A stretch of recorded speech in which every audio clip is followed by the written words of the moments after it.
It's a beautiful morning mga ka-guys. Monday morning po. And andito si Kuya EJ sa labas. Shout out kay Ate Nining. Kaway-kaway sa vlog. Ayan, so andito tayo sa labas guys. Papakita ko lang sa inyo yung mga pinamili namin kahapon. Actually kagabi na lang kasi kagabi kami nakaabot dito and kasagsagan po ng super malakas na ulan. Hindi na namin nahabwa ang mga pinalit guys. Andito, so ngayon namin ibababa itong lahat ng mga pinamili namin. Ayan po, so may naghanap na ng Nescafe stick. Actually marami na naghanap, ilang customers na naghanap ng Nescafe stick. Kaya ito, nakita ko kaagad ang Nescafe stick.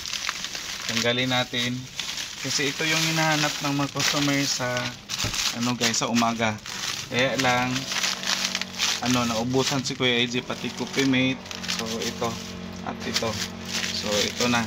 At least ganito po ang guys pag naka-plastic cellophane yung ating mga pinamili, dahil ang bilis lang po makita ng mga stocks kung zero na yung stocks mo at saka may hanapin ka at may namili. So pwede makita siya kaagad.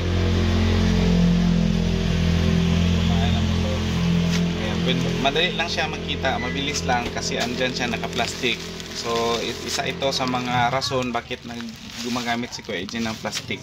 Pero alam naman natin na yung tindahan na binibilhan ko sa NCCC is meron silang schedule kung kailan lang siya pwedeng may MWF, may TTH sila na pamimigay ng plastic. So pag karton lahat ang dala ni Kuya EJ, meaning wala pong available na plastic sa mga araw na yon. So ganun po nila pinapatupad ang sa environment natin dito sa City of Davao. So ito ngayon yung mga pinamili namin sa baba. Actually may mga may mga boxes din sa baba. Mga yan siya, mga bote at saka mga tawag nito, mga dilata. So ganyan yung So ito ngayon ibababa ni Kuya EJ. Ang hirap mag-video kung may hawak akong camera at saka magbaba ng mga pinamili. So matagalan tayo. Ang gagawin ni Kuya EJ is after na ibaba ko ito, saka ko pa ipapakita sa inyo ulit. So bye bye muna for now. So ayan na guys. Empty na ang ating sasakyan. Naibaba na ni Kuya EJ lahat. Pawisan si Kuya EJ guys, hindi pa nakakape kasi maaga pa. Ayan, so ito, kunin natin yung resibo.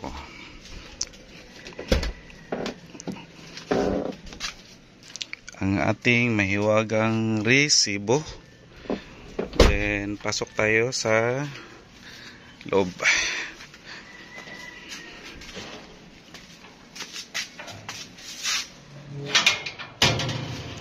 Pasensya na guys kung kalat yung makikita ninyo, dahil andyan po yung mga karton, yung mga bundle ng chicheria.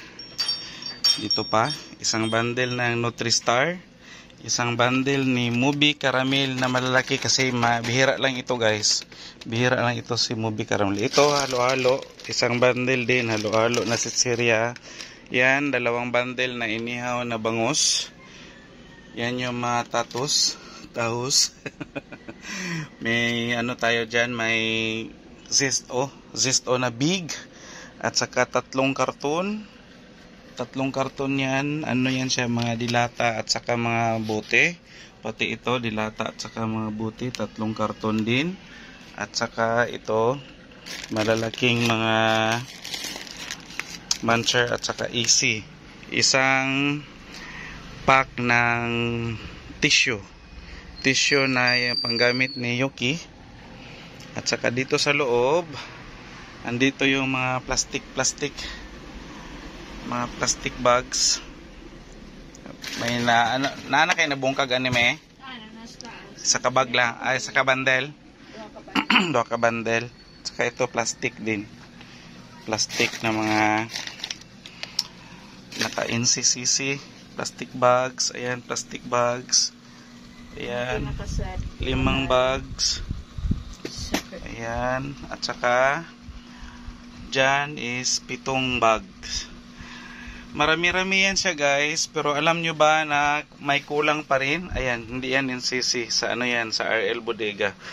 Alam nyo ba marami talagang kulang kahapon? Ay, iwan ko. Makawalang gana yung ano guys, makawalang gana mag-grocery dahil ang daming kulang. Wala silang mga Unilever products, mga surf, at saka mga sitseria, daming kulang. Walang mga piatos, walang mga palaman.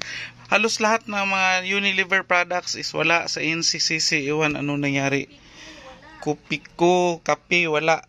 Ang andoon is Blanca lang ata? Blanca. Blanca na single. Lahat ng kupiko wala. Ay, baka ano. Sumabay siya sa ano, sa tagtuyot na bigas na pahirapan ang stocks. Kaya kung ano na lang yung andoon, kinuha namin na kailangan din namin. Pero yung mga kakailanganing iba is wala. So expected na marami pa rin kulang sa paninda ni Kuya AJ, lalong-lalo na mga kape, mga surf powder. Alam nyo ba yung mga surf powder namin guys, na wala talagang laman, zero yan dyan. Ayan, tingnan natin. Ito, mga surf powder, Unilever kasi yan. So yan na lang naiwan ng surf namin. So wala talaga. Yung mga pula, yung mga pink na mga surf powder is wala. So pahirapan. Mga next day nito, babalik na naman si Kuya AJ para mag-check doon sa ating mga stocks. Magdagdag ng mga paninda na hindi namin nadala kagabi. So ayan po, ito yung resibo natin. Mahabang resibo na maraming kulang.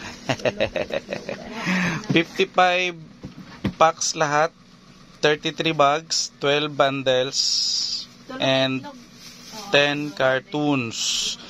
Pero dami pa rin kulang. So ang total nito is nagkakahalaga ng 54,514 po yung total na nabayaran ni Kuya AJ. 54,514. Ayan po guys. And para maumpisahan na ang kumbati, hindi ko na kayo isama sa pag ano namin ito ni Mami Iya. Check pa namin ulit yung mga plastics kung tama. Dapat i-check talaga guys kung ano yung naka-breakdown doon sa resibo, dapat yun yung nadala natin. Dahil pag may sami yung isa, may kulang na isa, meaning hindi nyo nadala lahat.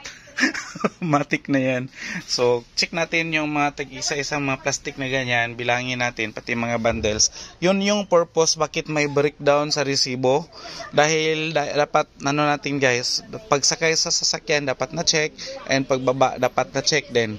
So yan na lang muna guys for today. Hindi ko na kayo isama sa pag-display nito dahil mahaba-habang displayhan ang gaganapin ni Kuya AJ at ni Mami Iya Monday morning po. And bye-bye muna for now. Thank you sa pagsama ninyo kay Kuya AJ. God bless us all.